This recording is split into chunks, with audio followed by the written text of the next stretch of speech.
What's going on, everyone? Welcome back to episode 134 of the Lumbar Trucking Show. Thank you all once again for tuning in, and thank you for listening to the last episode. Hope you guys all had a fantastic Thanksgiving. Great episode to get out before the holiday. I received so much positive feedback about that. It was meant to be inspirational, especially right there towards the end, and kind of to me, it was a primer to going into 2025, 2024 as we really round up this year. You know, this was a PR year, PR as in personal record in so many different levels, and it's setting the foundation. Bank account doesn't show the ultimate success there, but that's not what it was about. There's a lot, and I can't wait to wrap up the year here in a couple of weeks with another episode on that. But before we get rolling, got a great episode lined up ahead of us with a topic that I've been kind of pretty interested in, especially in the terms of not just driver advocacy, but carrier advocacy. But before we get rolling, it is the holiday season. And if you're looking for that high energized treat, while also, there's a lot of beverages around this year. Starbucks is the biggest offender of what they're selling you in their holiday beverages. Ditch to Starbucks and you can get yourself, they've got the holiday flavors over at Super Coffee available right now. And again, so if you want to not douse yourself in sugar and added sugars, head on over to Super Coffee. You can get it on Amazon. Use the discount code Lumbar20 to get 20% off your first order. Might as well enjoy the holiday season, but enjoy it a little bit better without the added sugars. Before we get into the show, I also want to let you know this Friday, the 13th, spooky Friday the 13th, we're having our own freight meetup here in Texas in the Houston area. So if you're listening, or if you're over the road or wherever you're at, if you're based around the Houston area, we're going to be meeting Friday the 13th at 4 p.m. Central at the Kirby Ice House. That is in the Woodlands at 1700 Lake Robbins Drive in the Woodlands, Texas, zip code 77380. So, and I'll drop that in the show notes and everything like that. But without any further delay, let's get right into today's episode. These two gentlemen I had the privilege of meeting at the recent Broker Carrier Summit up in Fort Worth. And I've been doing a lot of yapping with one of these gentlemen, specifically on LinkedIn and on Twitter, X. He's very actively involved in the freight community out there. And him and his business partner, who I'm going to bring on in a moment, came together because there's not a whole lot of people doing this within the industry when it comes to advocating for motor carriers, where there could be essentially kind of defamation, and where there are kind of outside forces that could ruin reputations for carriers that don't allow them to conduct business as usual. And it could be due to just miscommunication or, working with newer businesses. So without any further delay, I want to bring on the founders of Carrier Defender, Mr. Sean Matthews and Dan Artaev. What's up, gentlemen? Hey, good to be here, Michael. Thanks for inviting us, sir. Yes, sir. Glad to have you guys here on this beautiful Tuesday. Before we get rolling into it, Sean, I'll let you go first. If you want to just introduce yourself to the people. We got some live viewers tuning in. So who's Sean Matthews? What's your story, brother? Hey, folks. Sean here, one of the co-founders of Carrier Defender. I spent roughly about 4 years in freight brokerage. Got my start at Total Quality Logistics. Didn't quite fit in myself, but got the really good training over there. But I spent about 11 months there before I got some experience elsewhere. Personally, I've brokered freight inside a trucking company, and I've done roughly some dispatch with backhauls. So I do have that perspective, and I do care for my drivers. And we kind of got into this after noticing there is a serious gap in trucking companies being able to protect themselves. So we're kind of excited to talk about it with you, Michael. Glad to know you. Glad to engage with you online, and let's do this interview, sir. Yeah, let's do it. Dan Artaev, you're not a driver, you're not a broker. It's right up there. You're at law. That's right. You are at law. So I think that's I don't know if we can necessarily call. Are lawyers technically links in the supply chain? I think you can kind of count them in because of court cases, and we see these nuclear verdicts coming down. So lawyers. And we have plenty of billboard attorneys lined up on our interstates. I know that's not you, and I know that's not your calling, which is part of the reason why you're on the show. Although I'd love to have Thomas J. Henry on to have him defend himself for his egregious billboards that he floods I-35 with. But yeah, man, what's your story? How'd you get yourself in this wild West world of freight? Hey, Michael, good to see you again. Thanks a lot for having us on. Yeah, as you said, I'm, Dan Artaev, Artaev Law PLC. That's my law firm. We're based outside of Metro Detroit. My background is in business law, actually, and trucking is a business, obviously, and it's one of the industries that's uniquely affected by high-tech implications of online reviews. And I have been an attorney for almost 15 years now, and I started off working for the Attorney General's Office of Michigan, and then I got into private practice. Then when I was starting my own law firm back in 2020, I decided to focus on technologically advanced topics. Anything that to do with technology, internet was interesting to me. And I came across this idea of, hey, bad reviews impacting businesses. What is all that about? Can people just write really anything they want on Facebook and, cause damage to a business? And so in a little bit of a roundabout way, I got myself into this topic of online reviews and the unique way they impact the trucking industry. Wrote some articles about it, and actually the very first person to call Artaev Law back in 2020 happened to be a trucker looking for help with a false review online. And although the transportation law is not all we do, that certainly remains a part of our focus areas. And in 2024, I had the pleasure of getting together with an industry expert like Sean and to create a uniquely tailored product called Carrier Defender to solve a lot of the issues that are facing carriers today, including reputation management, which again disproportionately affects the trucking industry, I think, just because of the nature of the spot market. No, that's awesome. It's always a tricky, it's such a hard area to navigate, because it's on the one end you have free speech and the argument and and we see this a lot in conversations online, and it's very active in politics with with misinformation and disinformation.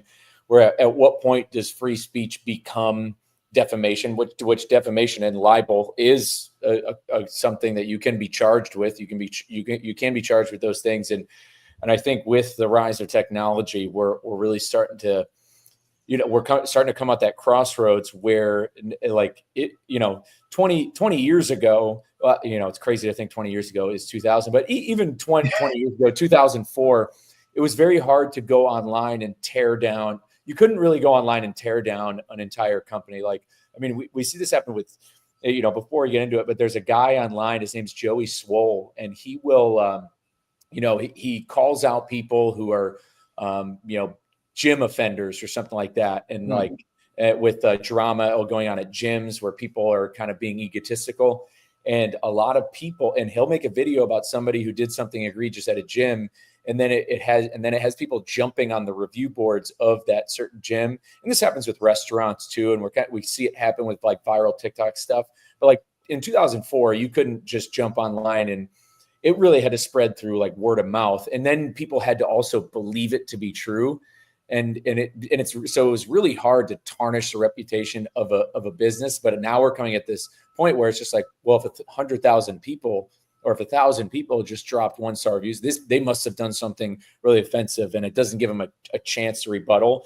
And then in the carrier sense of the world, with the way this industry has become so, with the communication lacking, with so much less time on the phones, with so much less time in person conducting business, if one broker sees that this carrier has this bad review, and is it worth getting this to them? When then is it worth the extra time finding out if it's true? So we're at an interesting crossroads, which is why I'm excited to hear this story. So let's get straight into it. The founding of this business. How did you two guys meet, and what really inspired? There must have been the moment where you're there's when somebody starts a business, there's always either a self-inspiration or I've had enough, whether it's working for the man or just you were so disgruntled with a certain problem, you're I can fix this myself.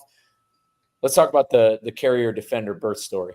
Yeah, I might take that one, Dan. You want to start with that? Go ahead, Yeah. Sean. So I was the kind of the guy who brought everyone together, and the story is really interesting.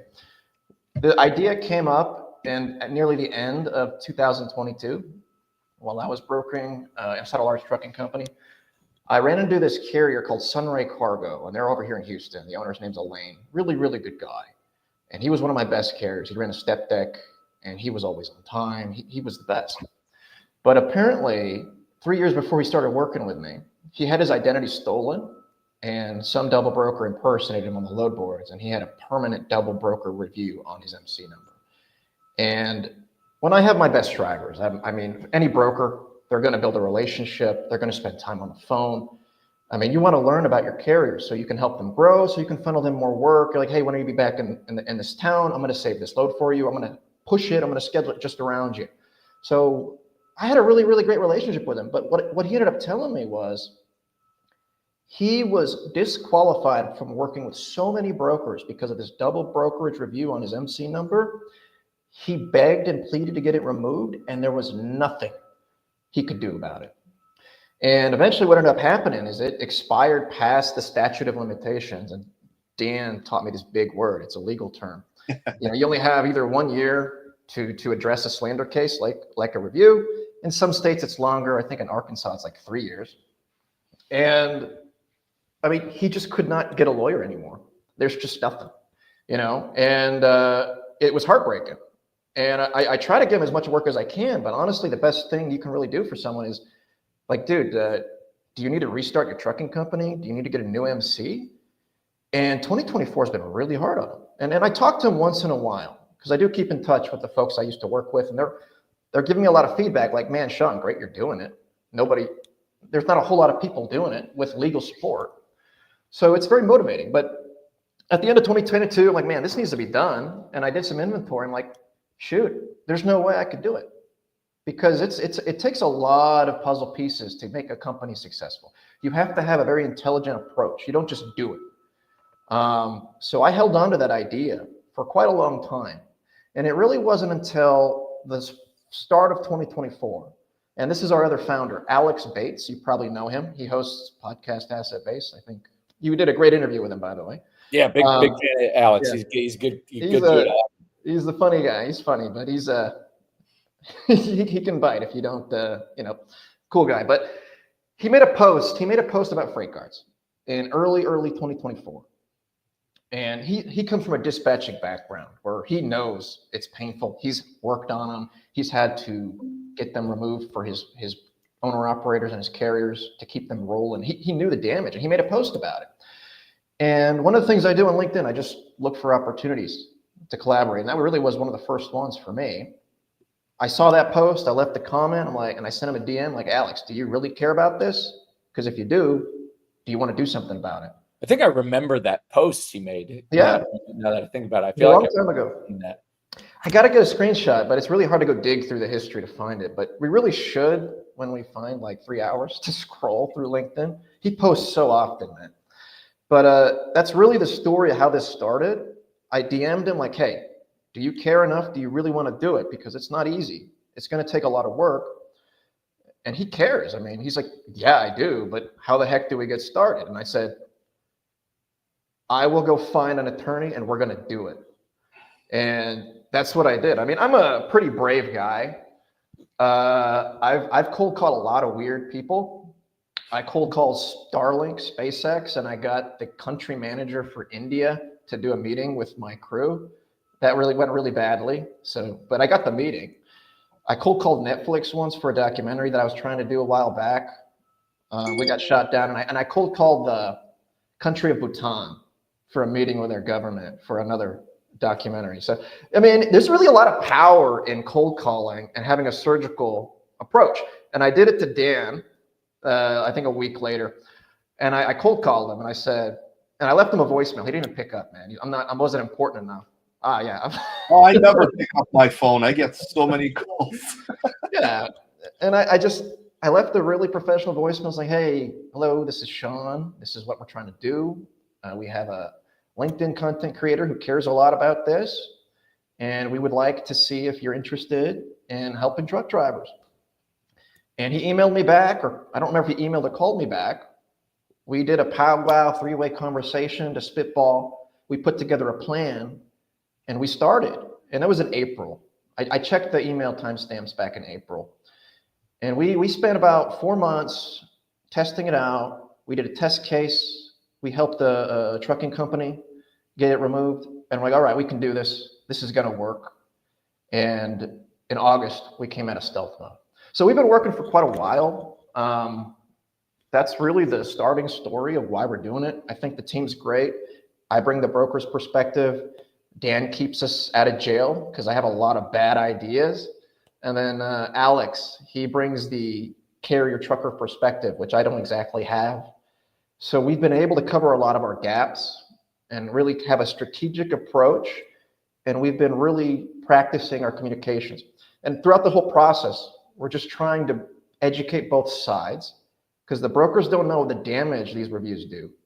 And then the carriers don't know what they're walking into when it's possible that they're going to get a review for not playing nice. So that's what we've seen. I hope that answers the question, Lombard. It was a bit long, so I apologize there.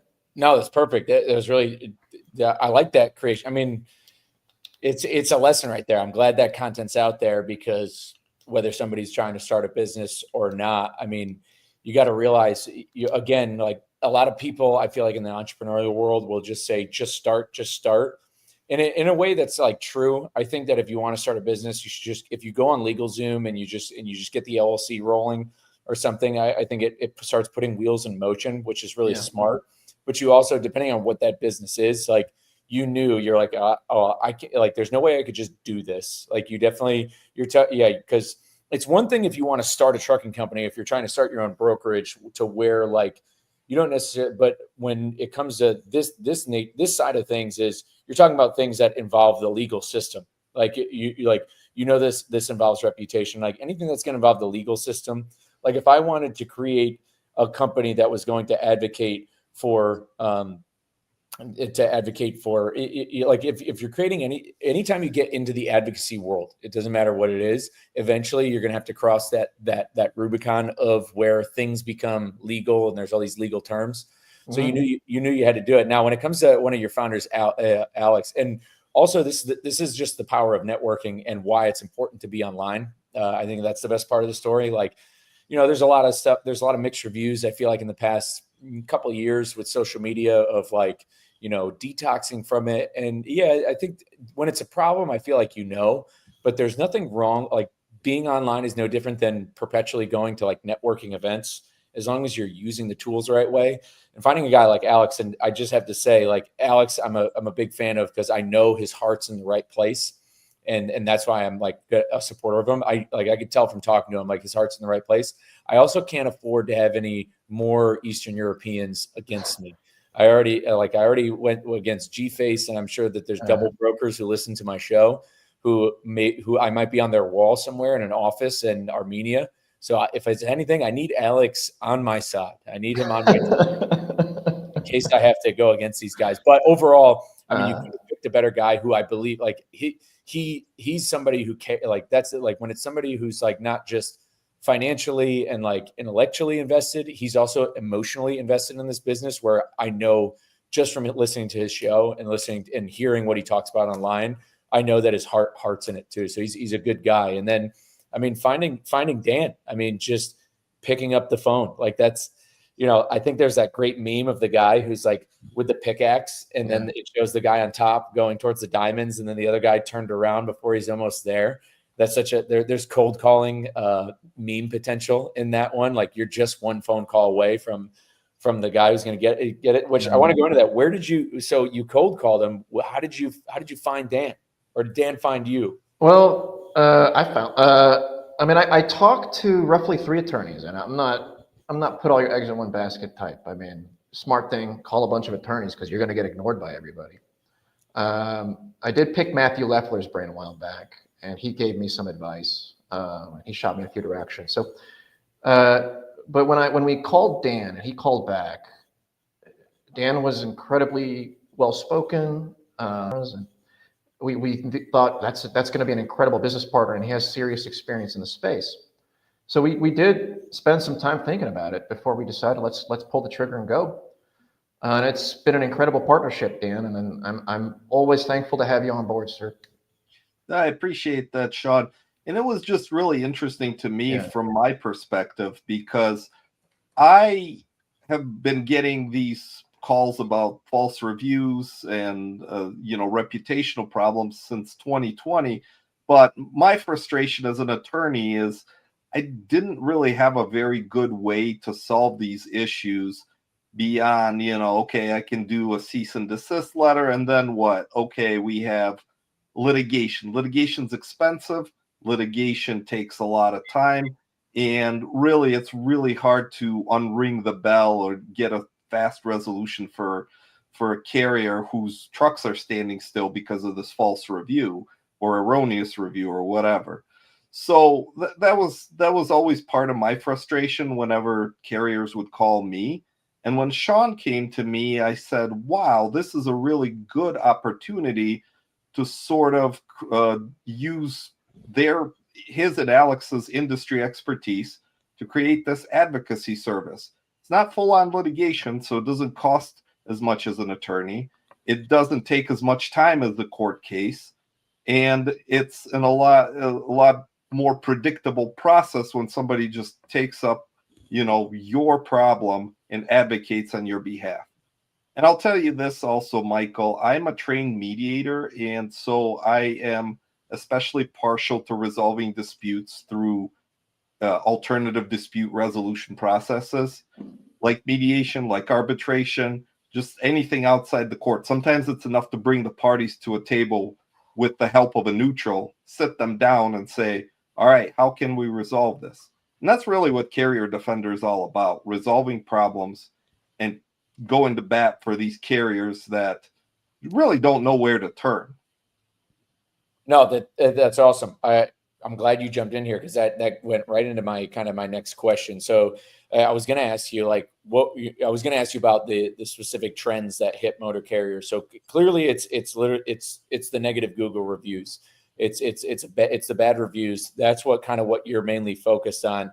And it leads me into that point. I wanted to kind of get into the nuts and bolts of like what the Carrier Defender approach is. So say I'm Lombard Trucking, and all of a sudden I have this review, that's regarding how I provided. It was a late drop off. I had a scathing review against my business. It's completely false. I have the tracking records to prove it. I'll be like that. I know that my driver was there on time. I know he picked it up on time. He delivered it on time. Like he was actually early. Like I have either the macro point or whatever. Like my TMS shows me everything is very accurate. I know that there's no way that this could possibly be true. So me as a carrier, I come to you with this. What's your guys' approach? What are you doing from it? What are you doing with it from there? Dan, let me start off and then I'll pass it back. The first thing we tell every trucking company that calls us is go try and figure it and fix it and get it removed yourself first. A lot of the times, and we've had a few people call us and they haven't done everything and tried everything yet. And we sent them, hey, try it one more time, do a Hail Mary and see what happens. And then they get it removed. Because a lot of the reasons why they have zero luck calling that broker to plead and explain the situation, they bring an emotion in, they're cussing off that broker, cussing out his mom, doing all these random crazy stuff an angry truck driver might do when his business is going out of business, right?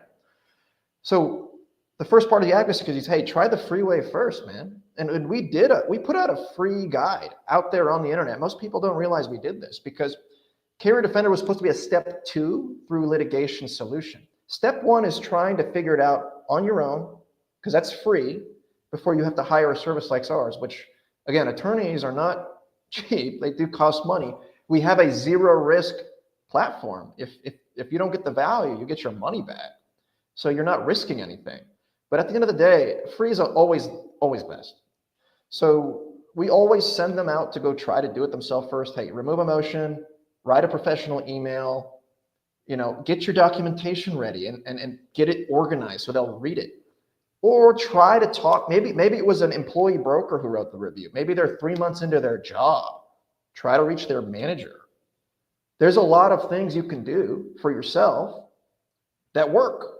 And they don't even, we've noticed carriers don't really maximize. And it's nothing about them. I'm going to be frank. I'm a freight broker. I've been in the industry for quite a few years. I mean, the average truck driver is not as educated as the average freight broker.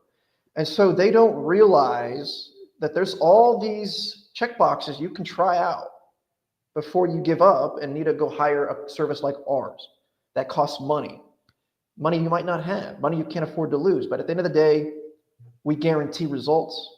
So that's what we wanted to do. That was one of the things we decided before we even started. This needed to be a zero risk solution. But again, if they do hire us, and I'll let Dan finish the answer there.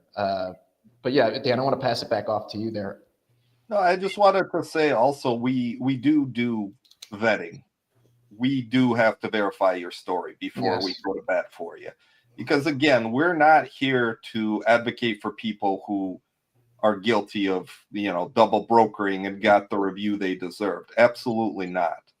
We're here to solve issues like, again, throughout my last 5 years when I've been dealing with these false or erroneous review issues, I've had situations where there's miscommunication.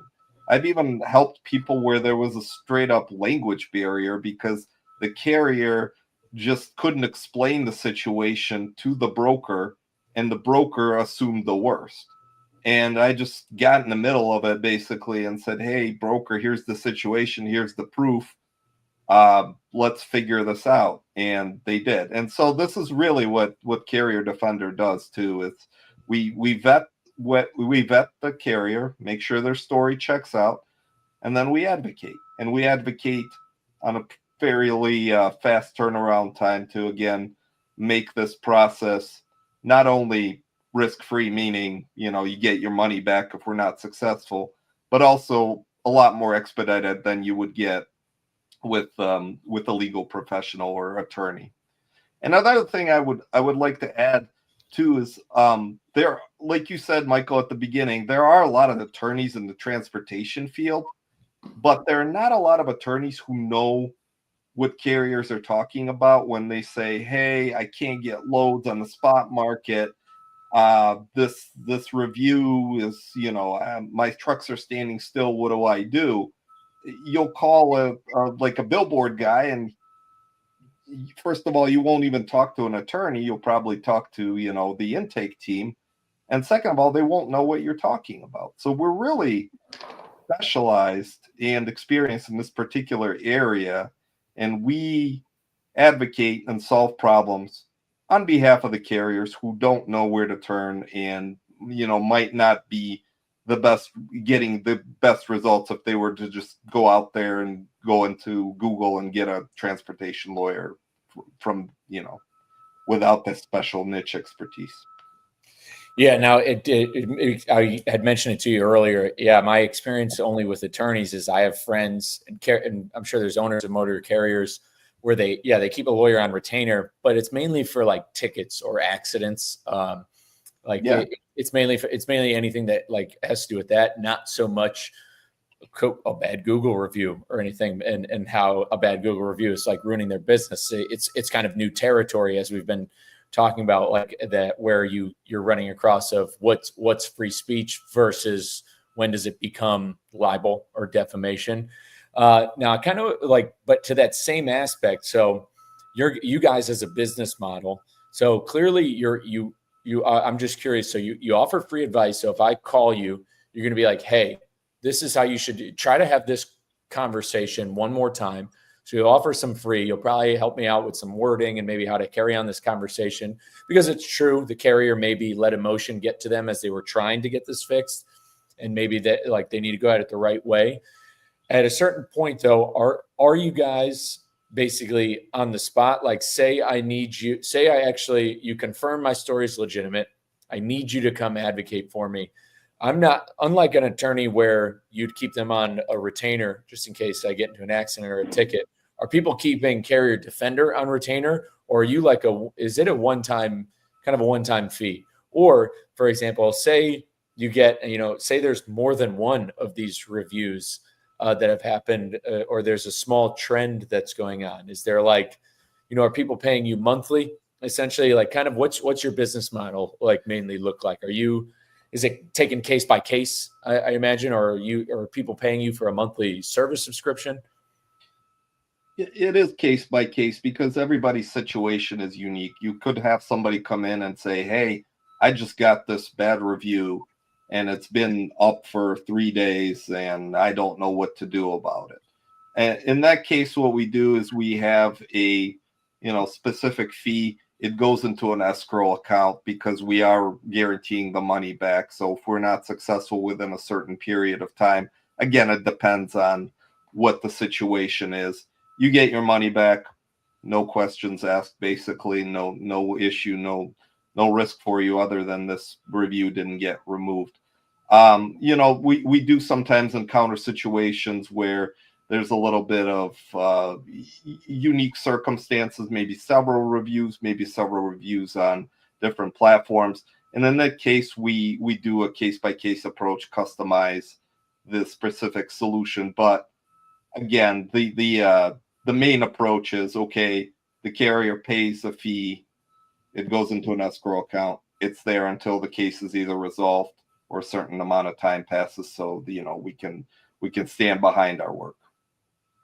No, that makes perfect sense. Okay, good. Yeah, no, that getting to know what your business model is for anybody out there listening. I want to tackle this question that Adam Battenfield dropped in the show, because this actually was going to go into it because it has to do with technology, because I think things are going to start evolving in this space when it comes in. I know we were trying to we were trying not to use this term we had said before the show, but technology is going to increase as you guys grow and probably find success. I mean, on the opposite side, people are going to get smart. So I wanted to field this question of how you guys are kind of equipping yourself for the future. How will you navigate the future, since freight guards, boogeyman term, will become permanent after the first 72 hours? I feel like it's on your radar, but if you want to field that question. I think I can answer this. And I know Adam Battenfield. He's a good guy. I think he's a freight broker, and we've had some back and forth on X. So the goal of our company is to be the leading cutting edge of the solutions. When these freight guards, with the permanent freight guard news, the situation is going to change. And we've had a few conversations already on the subject. And what we do tell these carriers, like, hey, the first thing you need to do, if you're still within that 72-hour window, you need to respond to the review. Because leaving your side of the story, will about half the damage or maybe even eliminate it, depending on the circumstances of what happened. But right now, if a broker writes something really, really harsh, maybe they accuse you of double brokering, they accuse you of stealing freight, or your account got hacked and they think you're somebody else. It happens. A carrier needs to absolutely respond with their side of the story, and that's going to mitigate the damage. And that's the first thing we tell people in that 72-hour window, Adam. Outside of that, once that window is passed, the options do change. Right now, according to the news, a broker is able to mark the review deleted, and it is supposed to stay on that MC number. A broker, in a situation like that, a broker might be able to write a response explaining why they are marking it deleted. Perhaps the broker, and I think the best case scenario, you negotiate with a broker like, hey, this was wrong, it was a mistake. And the broker says the carrier reached out to us in good faith and made it right, and then left that comment in the review that is now permanent, and then marked it deleted. If any other broker sees that kind of comment, all right, the carrier made it right. They're going to get a pass, but there's still going to be a little bit of damage, because it doesn't matter what those reviews say. There's a lot of logistics coordinators or carrier sales reps who will not make any exceptions because their rules are too firm. So we estimate even if you do everything perfectly, doing damage control perfectly, you're probably going to still lose 5% of the spot market. And sometimes that's the backhaul you need. So it's still going to add a little deadhead. The one thing I will say, though, since Adam did bring up the 72-hour rule, I really, really firmly disagree with the 72-hour rule, because it's going to be in a no reply email that goes to the carrier email register with the FMCSA, which is pulled to the website or the platform. But it's 3 days, and sometimes that no reply email goes to spam. If it goes to spam, that carrier's SOL. If it's a holiday weekend with 3 days off and a broker writes the review right beforehand, 4 day weekend, and that carrier misses that email, they will have no chance to respond. And they'll call the platform and they will be blocked. There's no recourse, nothing. And that's one thing that I personally have strong disagreements with. And I think everybody who hears me explain this will firmly agree, ethically, truck drivers deserve to have their weekends, man. You take a vacation. You don't need to come back to a horror story that you missed because you weren't checking your emails every 2 days. So again, like this is one of the things we want to educate people on. Hopefully it pushes the needle or encourages some change or starts some conversations. But, we really don't need to be pressuring our truck drivers like this. I mean, the good guys, there's a lot of good truck drivers who are getting caught in the middle, innocent bystanders, false positives. And good trucking companies and good carriers going out of business doesn't help anybody. Doesn't help the shippers, doesn't help the brokers. And it's just, that's my answer to that question, Adam. I hope that is a fair answer. I know we butt heads a little bit, but I'm doing my best to give a clear answer from my perspective. And we might add a lawyer's perspective as well. The lawyer's perspective is just that there are, other platforms out there as well that we deal with that don't have the 72-hour rule. I mean, there's a lot of things that we can do.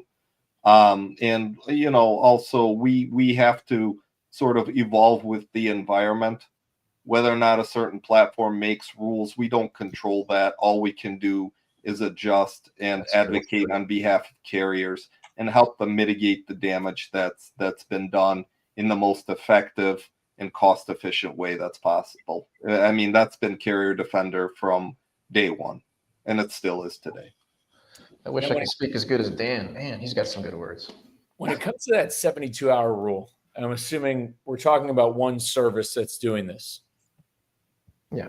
It's one company that does this.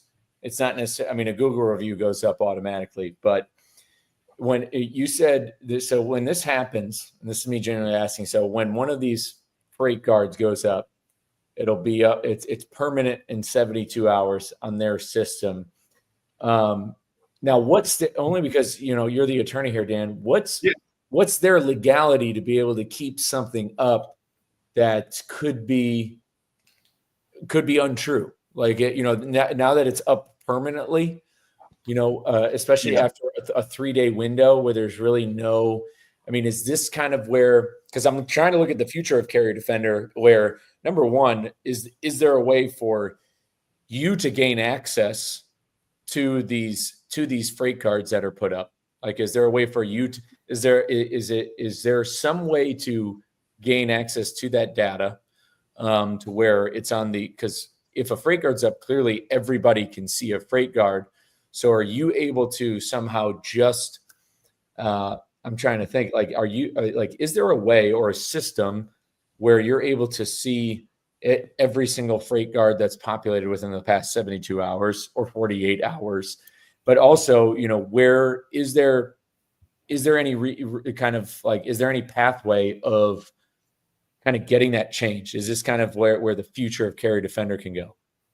Well, to answer part of your question, no, there isn't a way where I can get access to these reviews because I'm not a broker. I'm an attorney who helps carriers, among other things. I don't have registration credentials to go and register for a review platform that's geared towards brokers. So I don't have that capability unless somebody comes to me and says, here's the problem. In terms of legal recourse, a posting platform or a forum, it's protected under a federal law called Section 230 of the Communications Decency Act, which was enacted in the late 1990s to protect emerging platforms emerging at that time, like Google. I don't know if Facebook was around yet. I don't think it was, but Google and YouTube, emerging platforms. And the idea was behind that law is, hey, there's going to be a lot of people interacting with these platforms and posting stuff. And as a matter of policy, we, the federal government, don't want the companies who act as the forum to be responsible for defamation of people using the platform. So there was this, broad immunity act that was passed that basically immunizes forum websites from being liable for defamation for speech that's posted on their forum. However, that doesn't mean that it's absolute immunity no matter what, and these platforms have no responsibility. No, they still have a responsibility to act reasonably in a way that's not negligent. And so, for example, there was a recent lawsuit against Apple and Apple's App Store, and I think that lawsuit's still going, and it arises out of Apple hosting certain applications on their App Store that happen to be, according to the complaint, illegal gambling apps. And the complaint says, look, Apple has a responsibility to basically do some sort of vetting on these applications and not just blindly post them. And what Apple's lawyers did was they filed a motion to dismiss the case, citing the immunity statute that I just talked about. The court denied it and said, look, this has nothing to do with defamation or speech. It is an objective negligence standard. Look, you as the platform do have responsibility to sort of monitor and figure out whether or not there's harmful content being posted or offered through your specific service. So when a platform hosts certain reviews against trucking companies, no, they're not going to be liable for defamation because of the federal law. However, is there a world where they could be, exposed to some sort of liability for a negligence claim or some sort of other responsibility where somebody could come in and say, look, I wanted this false review, this removed, but it's still up there. It's hurting my business. This is just a matter of policy. I think that's certainly something that could be explored. And I think that these platforms are big enough where they have their own attorneys, and any sort of policies like the 72-hour rule has been vetted, I assume, by the in-house legal team.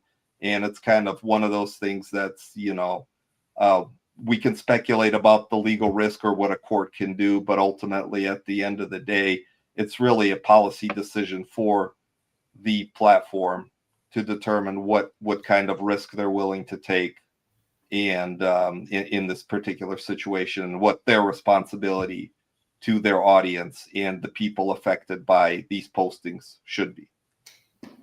Okay, no, that makes sense. I know that there's a lot of buzz about Section 230. That's, it's been a hot topic, I feel like, in the media the past couple of years. Yeah, and I think the Supreme Court actually was examining it this past term, but largely left it alone as it is. But the thing I will say about Section 230, I've seen a lot of misrepresentation about what it actually is. And it's not an absolute get out of jail free card. It only applies to speech. Like, I make a false posting about Michael Lombard on Facebook or on Google, and Michael Lombard sues me. He does not sue me and Google. Google's going to be immune under this law. That's all it does. Okay, I got you. No, that's good. Appreciate you jumping in there, Adam, with that question to get it going. Now, kind of like from here, let's go right into kind of your guys' day to day, like how you like your actual problem solving, the success stories. So, like if you've got, you said you came out of stealth mode in August. You've been working with since April. You wanted to run a test case to see if this could actually work. I love your approach to how you did it. It's essentially the only way to break into like the fitness industry or personal training industry is to do the same. Like you work with one client for free almost, like, and this is just free game to anybody out there. Like if you want to get into personal training, you find a guy, a friend, you train him for free, you get him an 8-week transformation, and then you market, hey, this gentleman worked with me for 8 weeks. And then you can kind of like market yourself from there. That's kind of essentially what you did, where you took a problem, you solved it. Now you're like out there to the world telling you how you solved it. I'd love to hear about these success stories. Like what was the report? You don't need to give away any names of the carrier, or like, you don't need to give away any specific names, but who did you help? Like what size trucks, or at least what the problem was, what the bad review was, and what you guys did to fix it. Okay. I'll mention Alex handles a significant portion of these cases. But I personally, awesome. He's on the ground making it happen. He cares about his carriers, man. But I've handled 2 cases myself. So the first case we had, which was our pilot, I kind of ran point for that. I think it was a 10-truck carrier that they ended up with a report, and it was a misunderstanding about double brokerage. And they could not get any traction with the broker, right? The broker just stopped responding, stopped answering calls. And that typically happens, especially with these carriers. And a lot of times the people who need help from us, the folks where their English is not that great. And quite frankly, when a broker gets a call that slows them down in the middle of slinging freight, they don't really have a lot of time to talk to a carrier who's complaining. So they'll hang up on them, they'll block the number. It happens. And when that happens, that's when we show up. So they called us, they asked us for help. We told them our terms. They did the agreement with the zero risk guarantee, and we got to work. There's a lot of platforms out there to get contact information for the brokers. I'm sure the brokers know about ZoomInfo, etc., where you can find contact information to start the conversation from Carrier Defender's perspective. And I was able to reach the owner of this brokerage and start a conversation like, hey, can we talk about this? Here's the documentation. And we ended up finding out that the carrier ended up blasting his broker across social media all over the place. And the broker was fairly salty about it, within reason. Nobody wants to be bombed like that. And so the conversation ended up turning into like, hey, if we get this carrier to remove that stuff, would you consider removing your review? And the broker was like, yeah, I would. And, it took about, I think, a month of back and forth, as this guy was a little bit unhappy. But we documented the removals on Google, I think he made a LinkedIn post and a Facebook post, and there was a DAT post. And we had the carrier systematically and professionally document the removal of every single post they could find. We sent the documentation to the broker saying, hey, it's done. Can you remove the review? And it was a very, very professional back and forth. The broker saw that this carrier approached the situation far more professionally than they did in the past. And honestly, when you come at these brokers without emotion, it goes a long way. The broker removed the review and the carrier's back in operation. What had ended up happening to them, they lost a lot of their current customer business, because what happens if you're running an operation and you are hit with a report, you lose your current customer base and you're now disqualified. So he was able to start working to get set back up with those people, and he's chugging along. And he had a good experience. And that was the first case we had. That was our test case before we even decided to start this company. That was like, hey, Sean, is this even viable? Show us, or we're out case. So I did work quite hard on that one. But it was a good sign, and that's kind of gave us a lot of confidence to continue forward. Now, recently, we had another situation where an individual, they had about 20 trucks, and they were hit with a review on another platform, because there's more than one. There's quite a few carrier identity platforms. I'm sure you're familiar with them, Lombard, Michael Lombard. Yeah, so it was a different platform. And we do intend to branch out, not just with one. We do want to be a holistic solution, but we did get a pilot case. And apparently his MC number, because he was in a large office building, and the office building had like 200 businesses in there, and apparently it's the same address as some other trucking operations. And some of those other trucking operations had some dirty business going on, but because he was physically in the same location, he got flagged to be a high risk carrier. And when you get flagged, you get shut off on a lot of business. So again, we approach the case, we let the carrier know like, hey, we've never done this before, but if you want us to do a pilot, we'll do our best. We'll put Dan's brain on it, we'll put Sean and Alex's brain on it, and we'll take a very professional approach and leverage our reach across social media to break the ice with these people. And it worked. You know, we started a conversation. We picked the brain of some of the allies that we do have that support what we're doing.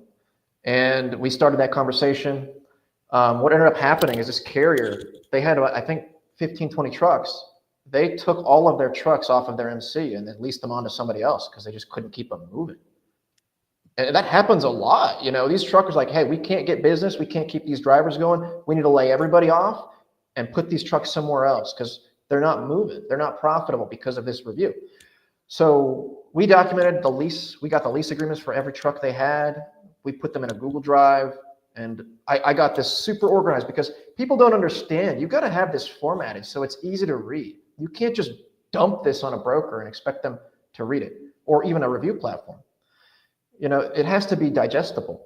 So we have to almost pre-digest these cases for them in a corporate way, which is what I had to do. So we wrote a nice email. We explained our situation from our perspective. We asked them, hey, do you want any more documentation? Because this review platform was open to talking to us, which we're thankful for. Some folks do hear out disputes, but the dispute went well. The carrier got their butt out of that office and they moved their location to somewhere else.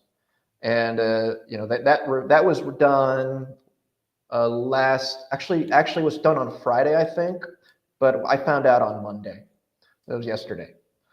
So, you know, those are the two cases I could say. I mean, this carrier is very, very thankful. They're going to be going back to work, and they're doing everything they can to just stay on the right side of what this vigilante justice that's going around for trucking companies with the carrier identity platforms.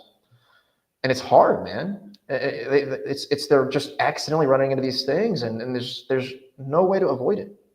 So I understand the perspective from the identity platforms. They do need to hide what's going on behind the scenes, because if you make it public, those double brokers will abuse it and work around it. Dale Prax is a thought leader here, and he advocates for that, and he's on usually pretty good terms with everybody.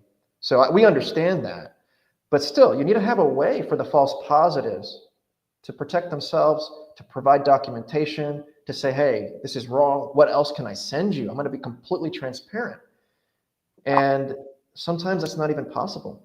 I had one carrier, and this was one of the failures we had. We had to say, hey, man, we tried. We're going to send you to an attorney, and you're going to have to go the full route to litigation to get this done, because the broker didn't want to listen to us. The carrier was involved with a double brokerage case because a double broker took the load and then handed it to the innocent carrier. The innocent carrier doesn't know any better. They think the double broker is the broker. They follow instructions. They think it's a blind shipment, goes to a cross-dock facility, gets stolen. They don't know any better. And because of that happened, that broker who lost the cargo, they reported everybody, every single MC. And this carrier's like, hey, man, I'll do anything you want. I'll tell you everything you want. I'll talk to the police, FBI. They can look at all my records, whatever you want.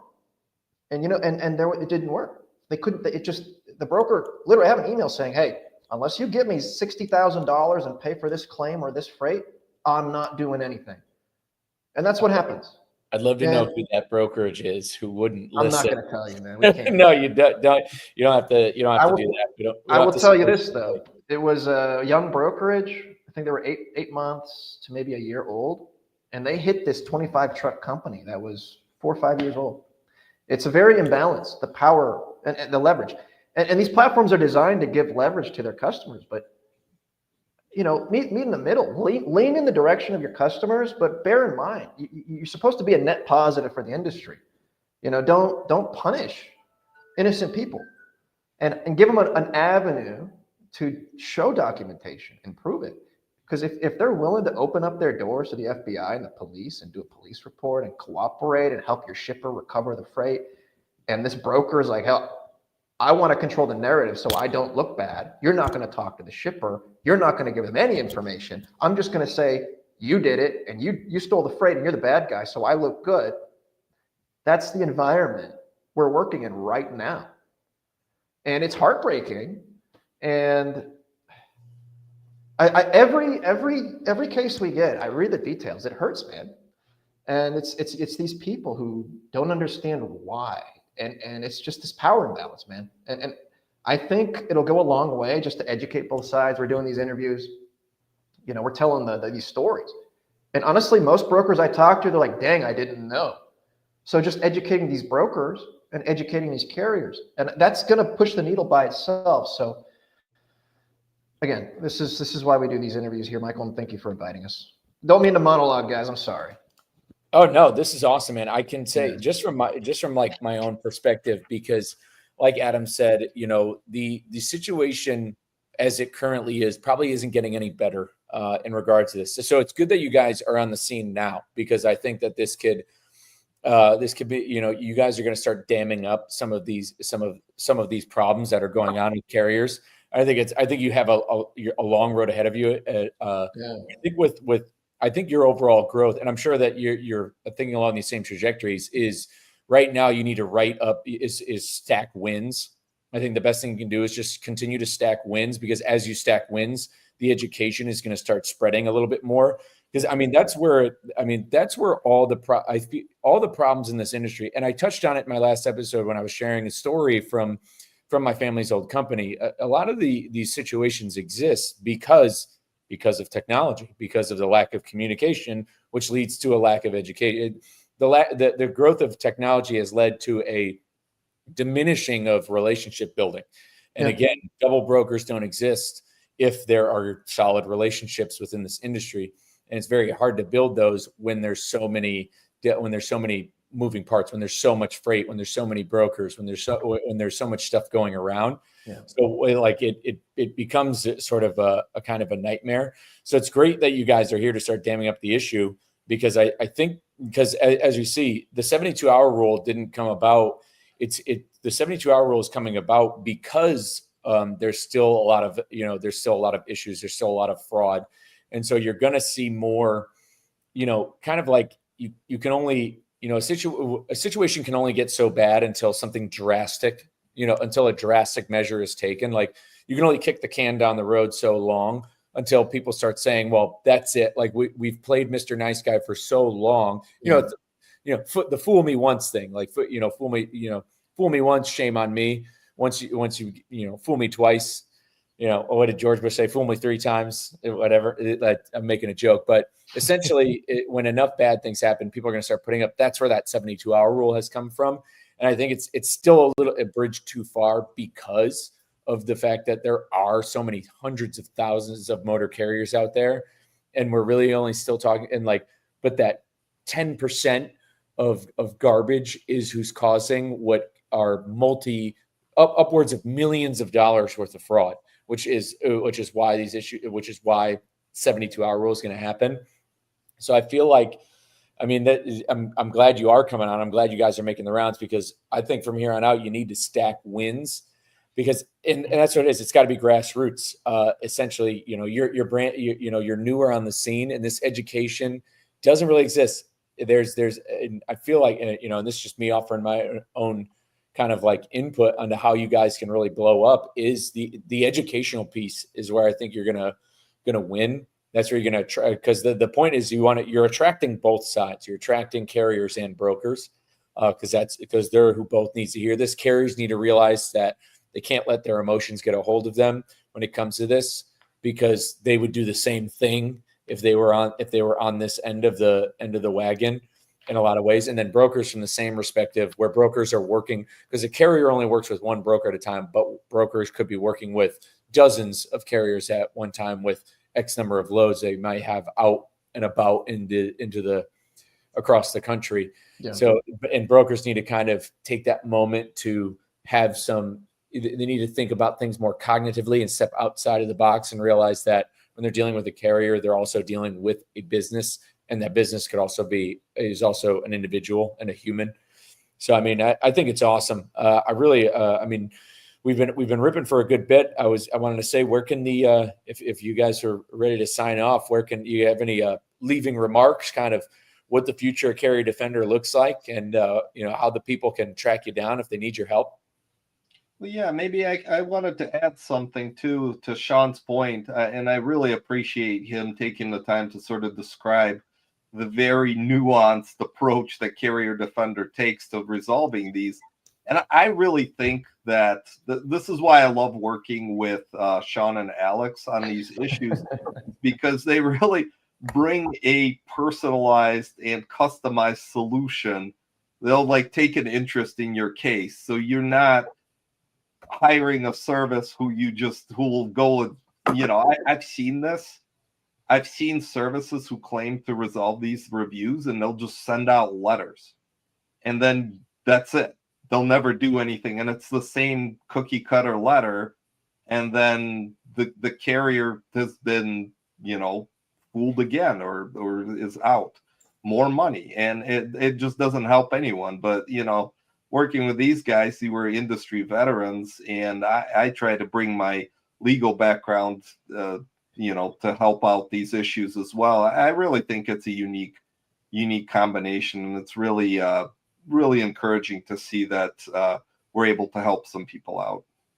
No, absolutely. We didn't even touch on that, because you mentioned in the show there's not really any people doing this. So that there are people who will do this, but they're lazy. They're just sending. Hey, we respect our competitors. Everyone's trying. No. Maybe they're busy. Yeah. We don't want to cause any beef with anybody. There's some good people doing this work, and we'd rather collaborate with them. Honestly, we're 3 heads, but 6, 9 heads are way better than 3. So we do try to maintain good relationships with everybody, Michael. And I don't want to say nothing bad about nobody here. No.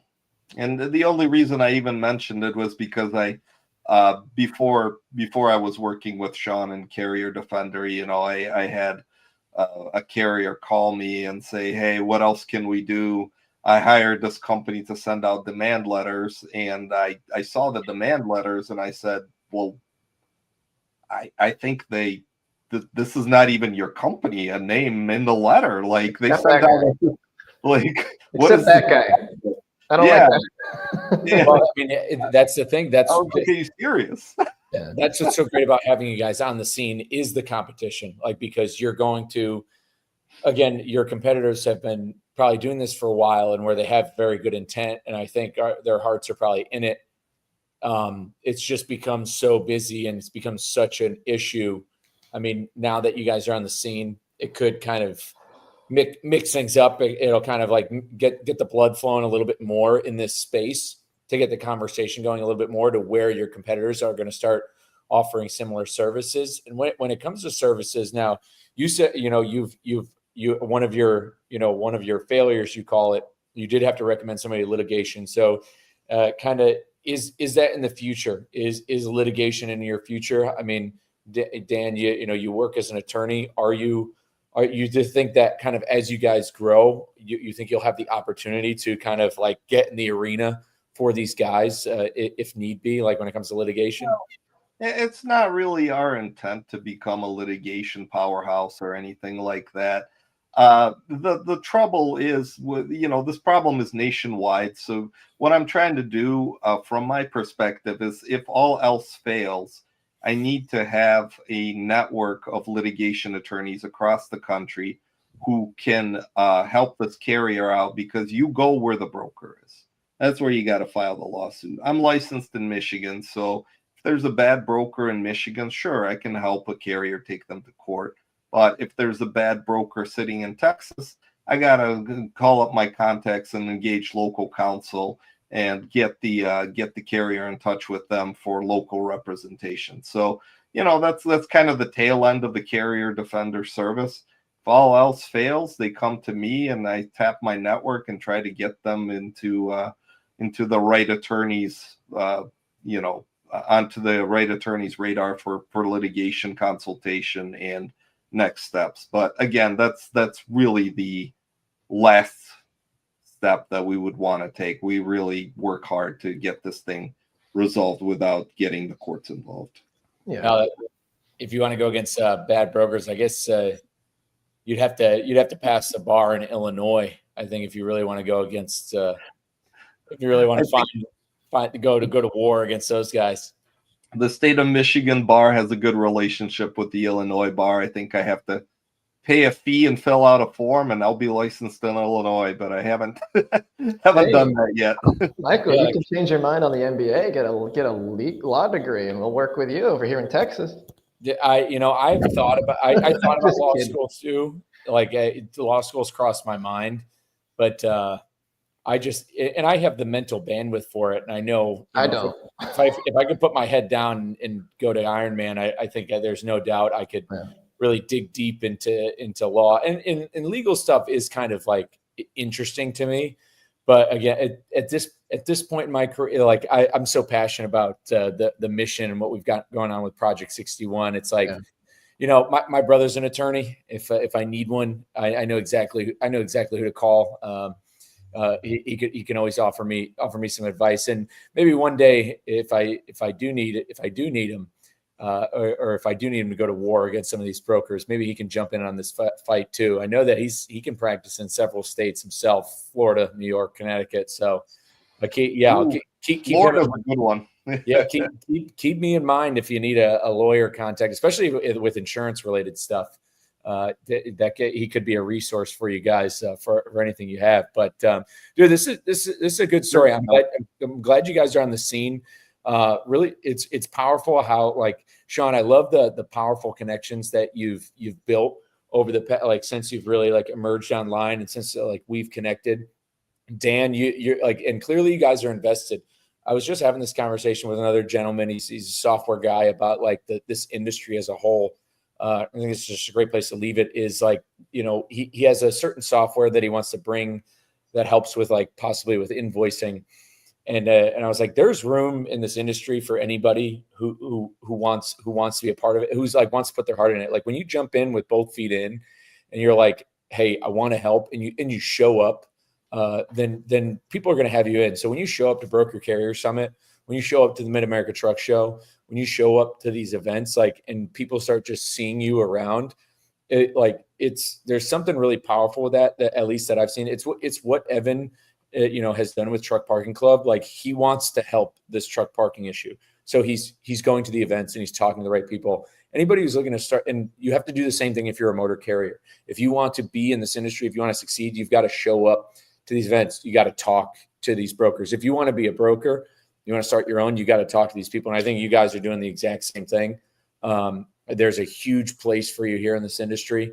I mean, you're connected with Dale Prax, who might be Dale Prax might have one of the biggest brains I've ever had a conversation with, who also has who has so much emotion into this. His passion is like something that I'm like, I look up to that guy a lot with how much passion he's got in this space with, fighting fraud. Like, I mean, there's bad guys out there, and it's not, and unfortunately the FMCSA is not going to do it.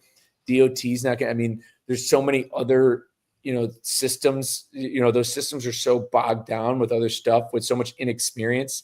It's going to take the carrier defenders. It's going to take Artaev at Law and Sean Matthews to come together and start having these conversations. So, man, I'm happy to have you guys on, and I'm pumped to see your guys stack wins as you help carriers kind of rebuild their reputations. Well, hey, we all do something, man. We're doing reputations so truckers can stay in business. You're doing their health so they can keep driving too, man. Because driving in a truck, it's very unhealthy. And we respect what you do, man. There's a lot of different players doing what they can to push the needle a little bit. And so a lot of respect. I'm glad to run into you over at BCS, man. And it was an honor to meet you. And I'm glad to see you again. You're going to be here Friday. But I did want to drop a few things if we got like 3 more minutes, Michael. Oh, yeah. Yeah. So I think for the audience to note the imbalance, and I want to give some items, and I wrote these down. I don't know if someone saw me write notes, but right now it costs a broker about $99 a month to nuke any MC they want in 2024. You can get salty, get angry for no reason. Someone could just get a login and straight blackmail somebody. Hey, here's a fake review. Give me $5,000. It's happened. And they can do that. They have that power with $99 a month. And to protect themselves, it costs about $10,000 to go all the way through litigation around that much money, right? To start litigation. Yeah, to start. Okay. And to go to trial. Yeah. So imagine that imbalance, $99 a month for a broker to write a destructive review, $10,000 to stay in business for a small carrier. If it's the worst kind of review you can get. This carrier stole our load, held it hostage, double brokered, right? And this happens probably every day. Someone gets one of these reviews, they're like, hey, it's not fair. They can't do anything. And so we're advocating like, hey, let's reduce that gap. I mean, let's get these platforms to reduce this gap. And they are right now. Some of these platforms are trying to meet in the middle like, hey, this ain't right. If there's a black and white case, they deserve to be able to show their documentation, and this broker did it wrong. So that is being moved right now, and we're glad to see it. And we want to work with those people more. We want to talk about this more. We want to prop those people up and talk about them and tell everybody like this is a really ethical platform to be using as a broker. And I'm a broker. I've used some of these platforms, and they're powerful and they're useful.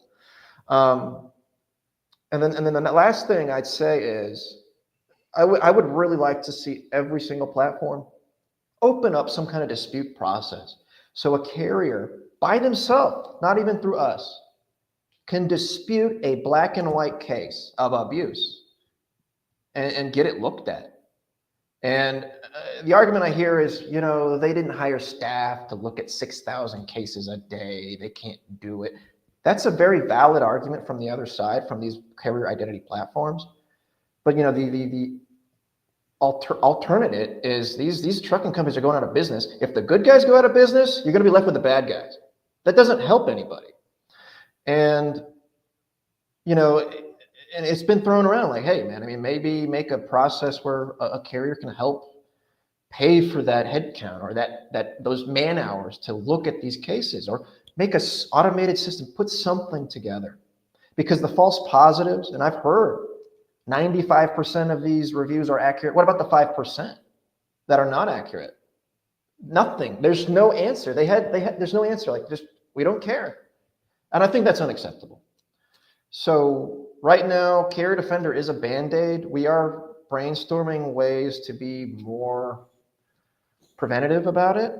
But I mean, it's almost like at this point, with the temperature of the environment, you almost have to create an arms race to disincentivize brokers to over leverage these platforms. And then Ted Johnson is a very, very, very opinionated guy.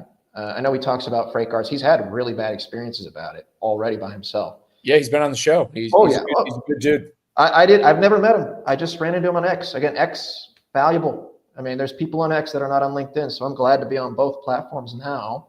But that's really the last pieces I wanted to add, Michael. And I really am thankful that you invited us on. Maybe when we have more to talk about, we can do round 2, up to you. But yeah, I mean, it's been an honor to be on your show, sir, and I'm glad to know you. Yeah, man. Hey, appreciate you coming on. I mean, just signing off now. Got about 49 people on X who are popping in here to come. Oh, wow. Oh, crap. I'm nervous now. Dude, glad you didn't let me know in the beginning, man. I got yeah. So it's perfectly sure, and hopefully it's a couple of drivers out there. And for any drivers listening, I mean, and Ted Johnson, he's coming on my show. He's got one of the the coolest owner operator stories out there. He's a good guy. He runs such a respectable business. It's like hurt my heart to see some of the because I hate when bad things happen to good people. Yeah. And I know this guy's just got a heart of the gold from the Midwest. And he's had these bad experiences for quite literally no reason. And so, I'm glad you gave him a shout out. But dude, appreciate you having on. Definitely, as you stack wins, I'd love to have you on for round 2 for more, for more stories on, because I mean, these are important stories. I think that the industry doesn't know about. LinkedIn is convoluted with a lot of grandiose and a lot of this and that, and talking about business, being successful in business, and especially like freight LinkedIn is always. It's very broker heavy on there. And that's why I'm like big on driver stories. getting driver stories out there to especially on the LinkedIn universe is I'm all about humanizing the driver story, because the driver is the largest stakeholder of the industry. They're the ones who keep things moving. Without them, I mean, without them, nothing really happens. So, but yeah, man, we'll definitely have you on for round 2. Dan, want to thank you for coming on. I want to give a big shout out to the Grand Flatbetter too. Appreciate the shout out for tuning into the show, man. He's tasing himself soon, I heard. I hope he survives. He got 100 likes. Saw that video. Oh yeah, one last thing. Hey, send Dan Artaev a LinkedIn invite. Everyone's too nervous to connect with him. Because he's a lawyer and he's a big scary lawyer, man. Come on, we're personable people, and Dan's a nice guy, so shoot him a connection request, folks. I appreciate that, Sean. Yeah, I keep hearing that I'm intimidating, but my best not to be, and to be approachable. But yeah, check us out on LinkedIn, Carrier Defender, where you can go to our website, www.carrierdefender.com. There's a contact page, and you can fill out the form or just send us an email, and we'll get back to you. Awesome. Hey, appreciate you guys. I'm going to wrap this one out, and I'll talk to you all soon. All right. Thank you, Michael. Take care. Thanks so much. All right, guys. Hey, appreciate you guys tuning in for episode 134. Tuning in live. I got a great episode that I'm doing next week with a gentleman on here that I've been talking to. I want to pull up his name. His name's Chris. I got to get his last name. It's an interview I'm looking forward to. Supply chain guy. What's been crazy, I've been getting a lot of emails lately, and I'm not sure if it's just like luck of the draw, but essentially, I've been getting cold emailed to have certain guests on my show. And so I'm having this gentleman on. His name is Chris Peer. Chris Peer, not Chris Spear. It's Chris P-E-R. And I got reached out to about this guy. So I'm excited to have him on the show. I kind of wanted to give a brief little prequel. We're going to be doing this one next week. Now, I may rip a solo in between because there's a lot of good freight news going on. There's a lot of cool stuff that's been going on here. But basically, Chris himself, I want to see, he's currently a CEO and author. I was trying to get some of his info on there, but he's got, here we go. I've got some of his info right up here. I'll load it up before I get on here. Let's see. I kind of want to give this prequel. He's the author of the 8 Pillars of ROI-Driven Marketing. He's the founder and CEO of G8P and Synxio. These are marketing firms focused on making profitable marketing business strategies for B2B companies who are tired of wasting money. He's got 20 years of experience in B2B digital marketing, lead generation, and marketing consultancy, but specifically B2B industrial firms, which are manufacturing, transportation, logistics, warehousing, and distribution. And so himself, having witnessed the pain and frustration caused by ineffective marketing, his team developed the great 8 Pillars framework to transform marketing department from a corporate expense into a profit center. So, I mean, pretty cool story. I mean, working within marketing of within B2B marketing in the kind of the logistics space, I think it's a valuable conversation to have. We are big on talking about marketing on the show. The show is marketing. It's marketing because I want to help drivers give a voice to sometimes people who are the voiceless. Not saying my show is the most powerful in the world, but getting those stories out there and having at least something to fall back on to amplify their story in case people want to use an episode of my show to tell us, hey, this is my story. And it's a good friend of the show, Trey Griggs. He's big on helping companies like find their brand, find their story out there and why they matter and how they want to make an impact. So looking forward to having him on there. Also, if you didn't know, every Tuesday at 6 a.m., you can check out the Iron Minds podcast. We are live at 6 a.m. Central Time every Tuesday on LinkedIn, YouTube, Twitter. I've been beaming it on my platform. So if you're up early on Tuesday, the point is to inspire some movement within this industry and grow and foster a community with it. We're always highlighting topics about staying moving, and we tie things in. I give my driver kind of POV on the driving aspect. Nick Klingensmith is on the show. He's also been on my show. Nick Klingensmith is a powerful motivational speaker. He's been diagnosed with cancer 4 times, type 1 diabetic, and he's an obstacle course monster machine. And so the input from all 3 of us is, something hopefully inspires some people within the industry to get their bodies moving. But other than that, guys, that'll do it for episode 134. Thanks again for tuning in. We're going back to the bench. Take care.